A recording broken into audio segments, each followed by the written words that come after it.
front of the beautiful Catalina Mountains on the Aviation Park Trailway in Tucson, Arizona. May the 29th is the birthday.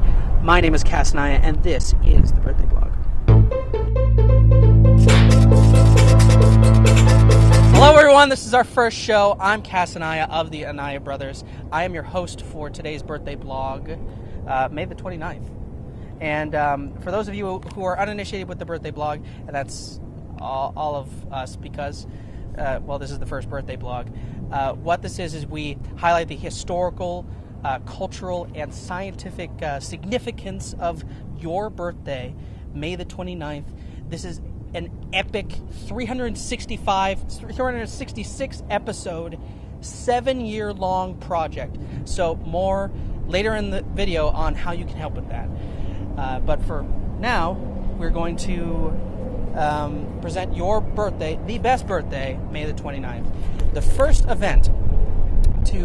major event to occur on May the 29th is the Roman Emperor Julian the Apostate defeated the Sassanid army, which was pretty easy to do because the sassy Sassanid really hadn't existed for more than 20 years as a country. So Julian the Apostate, because he was called the Apostate because he was the last Christian leader of the Roman Empire, abandoning it for the old Platonistic paganism. So indeed, the loss of the Roman Empire was a huge blow to Catholicism. They only survive to this day with 1 billion members. 1453, the fall of Constantinople to the Ottoman Empire. Those comfortable Ottomans. Now, the fall of Constantinople, which nowadays is named Istanbul, so if you have a date in Constantinople, should be waiting in Istanbul. Even old New York was once New Amsterdam. Was a huge blow to Christendom when the Muslims finally took back a city that was really theirs all along. But sadly, Christianity as a whole barely survives with only 2 billion followers worldwide. This battle marks the end of the Roman Empire, which lasted roughly 2,200 years. Many historians also mark this as the end of the Middle Ages. Pretty much the end of the Crusades and the beginning of the Renaissance. That's why the Battle of Constantinople is so important, and congratulations, you have one of the most important birth dates in the history of man. 1660, Charles II is restored to the throne of Great Britain on his birthday. It's a nice birthday present, sparking a period that is commonly now known as the English Restoration. Immediately, the theaters became reopened. They had been closed by the notoriously snippety theater critic Oliver Cromwell. Puritanism lost its momentum, and the theatrical period of body restoration comedy started. It also marks the first time that women were allowed to perform on stage. On this day, in 1790, Rhode Island became the 13th state. Little known fact about Rhode Island: it is the smallest of the ultra-boring states. In 1848, Wisconsin becomes the 30th state. Little known fact about Wisconsin: it is the largest of the ultra-boring states. 1864, Emperor Maximilian of Mexico arrives in Mexico. Look at the beard on that dude. That's some good stuff. 1867, the Austro-Hungarian Empire is formed as a dual monarchy through an agreement called the Ausgleich, or the Compromise. That same year, Austro-Hungarian and stupid mustache wearer Maximilian of Mexico is killed by forces led by Benito Juarez. So, way to go, mustache. 1886, chemist John Pemberton places his first advertisement for Coca-Cola, a non-alcoholic version of French wine Coca. Coca-Cola was basically 1% carbonated water and 99% cocaine. It was just basically selling cocaine. 1919, Einstein's theory of general relativity is tested and confirmed by Arthur Eddington's observation of a total solar eclipse in Brazil. you can see here, what it's showing is the moon, all right, this is your perspective, and the sun and the stars behind it, okay? Now the stars only become visible that close to the sun when the moon is in front of it. That's why this can only be done during an eclipse. Now, it proves the general theory of relativity because, according to that, the light from the stars, when it's coming at you, when it gets that close to such a heavy body of gravity, should actually bend. So the light, in order to get to you, actually bends when it comes close to you. He actually took pictures of this happening. 1942, Bing Crosby records Irving Berlin's White Christmas. This is the highest selling single of all time.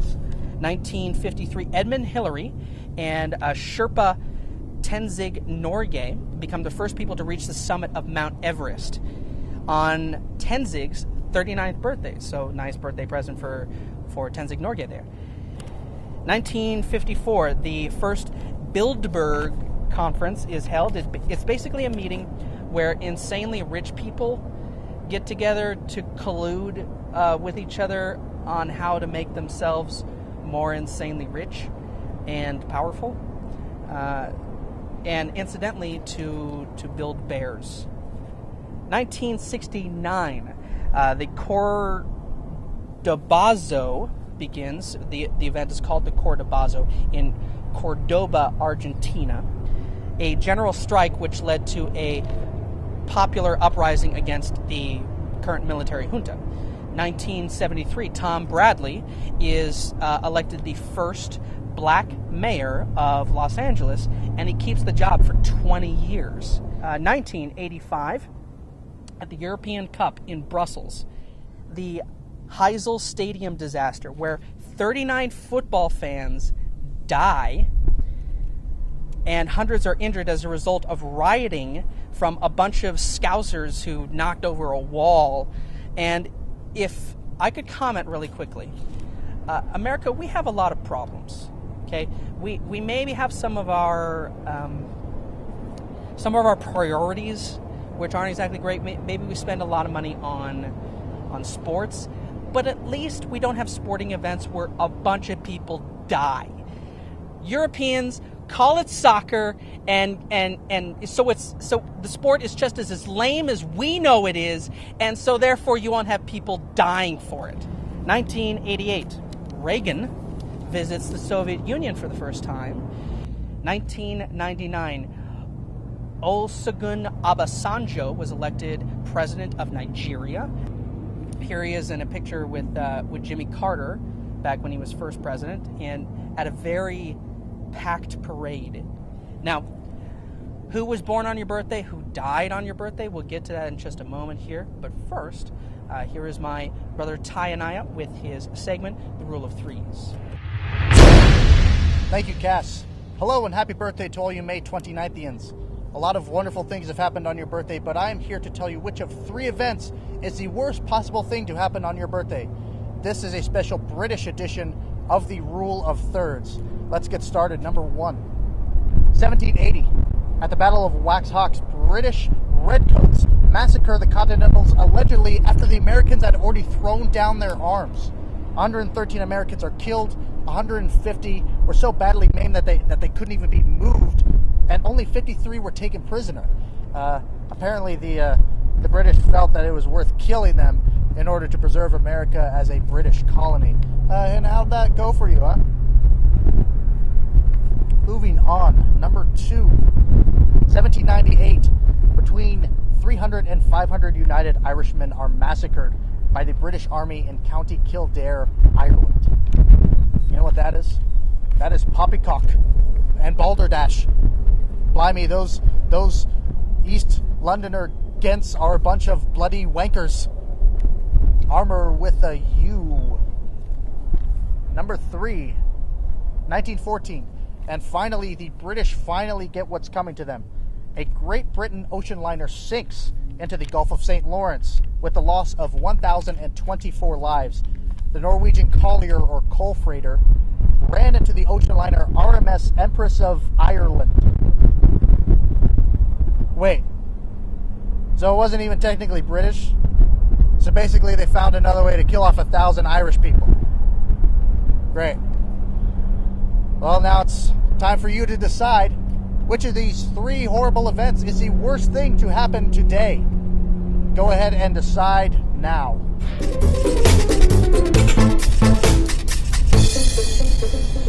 And the answer is the American Revolution's Battle of Waxhaws. Why? Because I'm American. And as all Americans know, the death of 1 American is equal to the death of 30 foreigners. Do you agree or do you disagree? Please leave your comments below. That has been the Rule of Thirds British edition. I am Anaya, and it's back to you, Cass. All right. Thank you, Ty. Who else was born on your birthday? Maybe you're already familiar with some of these people, but here are some of the people who were born on your birthday, May the 29th. 1722. Lieutenant General James Fitzgerald was born on May the 29th. He was the first Duke of Leicester.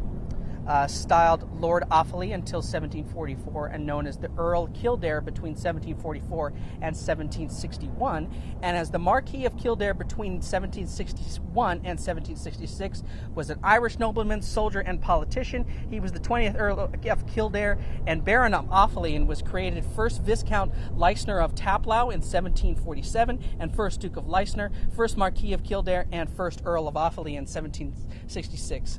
So good for him.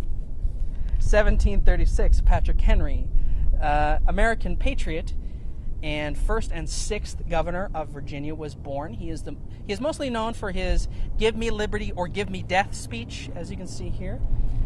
He is less well known for his "fuck those English fuckers" in their goat ass speech, which he gave later on. 1794. Johann Heinrich von Madler, a German astronomer. By examining the proper motions of the stars, he came up with the central sun hypothesis. This is what he did later in his life. 1860, Spanish composer Isaac Albéniz. If you look at the description below, you can actually see a link to probably one of the best performances of his most famous Spanish guitar song. Bob Hope, the world-famous comedian Bob Hope, film actor, master improvisationalist, tireless advocate for the USO, was born in 1903 on May the 29th. Hope has airports named after him. He has won the Congressional Gold Medal, the Medal of Freedom. He was inducted into the Golf Hall of Fame, but here he is seen receiving the greatest honor of all, being animated as a character on The Simpsons. 1905, Sebastian Shaw, English actor of more than 40 films, seen here playing a small cameo in a little film called Star Wars. 1917, John F. Kennedy, 35th President of the United States, born today. But why, some say, the moon? We choose this as our goal, and they may well ask why climb the highest mountain? Why 35 years ago fly the Atlantic? Why does Rice play Texas? We choose to go to the moon. We choose to go to the moon in this decade and do the other things, not only because they are easy, but because they are hard. That's my terrible imitation of John F. Kennedy. By the way, John, that's what she said.